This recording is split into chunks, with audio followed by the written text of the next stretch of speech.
अब इसका इफेक्ट ये भी होगा कि संभल की वक्फ की प्रॉपर्टी नहीं रहेगी। मैं डायरेक्ट चैलेंज कर रहा हूं भारत के प्रधानमंत्री को कि आप, मेरा सवाल आपसे है, आप जब अमेंडमेंट ये ला चुके हैं, कानून बना चुके, तो क्या संभल की मस्जिद अब वक्फ की प्रॉपर्टी रहेगी? सपोर्टिंग पार्टीज, चाहे वो टीडीपी हो, जेडीयू की नीतीश कुमार हो, चिराग पासवान हो, जयंत चौधरी हो, मांझी साहब हो, या फिर कुमारस्वामी हो, तो इनकी सपोर्ट से बीजेपी ने एक काले कानून को बनाया है और ये इस बात को बताता है कि मुसलमानों पर बीजेपी उनको शक की निगाहों से देखती है। और इसलिए देखती है क्योंकि हिंदू धर्म के एंडोमेंट बोर्ड में, जैन धर्म के एंडोमेंट बोर्ड में, सिख धर्म के एंडोमेंट बोर्ड में यहां पर सिर्फ उन्हीं के मजहब का मानने वाला उसका मेंबर बन सकता है। इन धर्म के बोर्डों में लिमिटेशन एक्ट अप्लाई नहीं होता। इन धर्मों में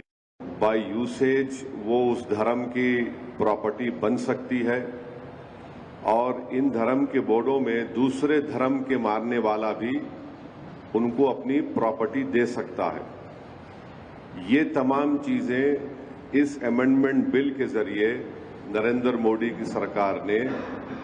मुसलमानों के इस धर्म के बोर्ड से छीन ली है। हम हमारे इस देश के हिंदू भाइयों को बताना चाहेंगे, सिख भाइयों को बताना चाहेंगे और हमारे जैन भाइयों को बताना चाहेंगे कि जब आप अपने धर्म के बोर्ड में सिर्फ अपने ही धर्म के मानने वालों को मेंबर बना सकते हैं और दूसरे धर्म का नहीं बन सकता है, तो कैसे मुस्लिम धर्म का ये वक्फ बोर्ड,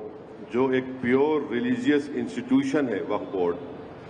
उसमें कैसे मोदी सरकार दूसरे धर्म के लोगों को मैंडेटरी 2 लोगों को बनाने का एक प्रोविजन रखती है। और जब आपके पास लिमिटेशन एक्ट अप्लाई नहीं होता है, जिसके जरिए से अगर हिंदू एंडोमेंट बोर्ड की प्रॉपर्टी पर, जैन धर्म की प्रॉपर्टी के ऊपर, गुरुद्वारा प्रबंधक कमेटी की प्रॉपर्टी के ऊपर अगर कोई नाजायज कब्जा करता है तो उसको आप कभी भी निकाल सकते हैं। वो मुस्लिम धर्म के एंडोमेंट बोर्ड पर लिमिटेशन एक्ट अप्लाई करके नरेंद्र मोदी की सरकार एंक्रोचर को मालिक बनाना चाह रही है एडवर्स पोजेशन की बुनियाद पर। और फिर आर्टिकल 26 के तहत हर रिलीजियस डिनोमिनेशन को अपने रिलीजियस चैरिटेबल ऑर्गेनाइजेशन बनाने का इख्तियार मिलता है, उसको एडमिनिस्टर करने का इख्तियार मिलता है और मूवेबल और इमूवेबल प्रॉपर्टीज को हासिल करने का इख्तियार मिलता है। ये मुसलमानों से छीना जा रहा है और आपको मैं बार बार समझा रहा हूं कि इस मुस्लिम धर्म के इस बोर्ड में जो अमेंडमेंट्स नरेंद्र मोदी की सरकार ने और चंद्रबाबू नायडू, नीतीश कुमार, चिराग पासवान, जयंत चौधरी, मांझी साहब ने और कुमारस्वामी ने किया है, उसमें सेक्शन 3D आप पढ़िए। सेक्शन 3D को जब पार्लियामेंट में ये बिल डिबेट हो रहा था, उसको बुज़दिली से अमेंडमेंट को पेश किया गया और अमेंडमेंट क्या बोलता है कि जो भी मस्जिद, दरगाह, खानखा, आशुरखाने, इमाम बाड़े लॉजिकल ऑफ इंडिया के रहेंगे, अब ये बिल होने के बाद उनका register as a waqf property नहीं।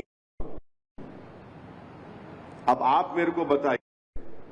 सच्चर कमेटी में 180 प्रॉपर्टीज, जो सच्चर कमेटी ने, आप उसके लास्ट पेजेस देखिए, आखिरी के 8-10 पेजेस में 180 प्रॉपर्टी सच्चर कमेटी ने कहा कि एएसआई के इलीगल ऑक्यूपेशन में है। इस सेक्शन 3D के तहत हम उस 180 प्रॉपर्टीज को खो देंगे,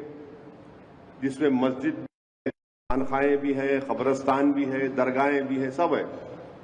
अब इसका इफेक्ट ये भी होगा कि संभल की वक्फ की प्रॉपर्टी नहीं रहेगी। मैं डायरेक्ट चैलेंज कर रहा हूं भारत के प्रधानमंत्री को कि आप, मेरा सवाल आपसे है, आप जब अमेंडमेंट ये ला चुके हैं, कानून बना चुके, तो क्या संभल की मस्जिद अब वक्फ की प्रॉपर्टी रहेगी? क्या ज्ञानवापी की मस्जिद वक्फ की प्रॉपर्टी कहलाएगी? क्या मथुरा की मस्जिद वक्फ की प्रॉपर्टी कहलाएगी?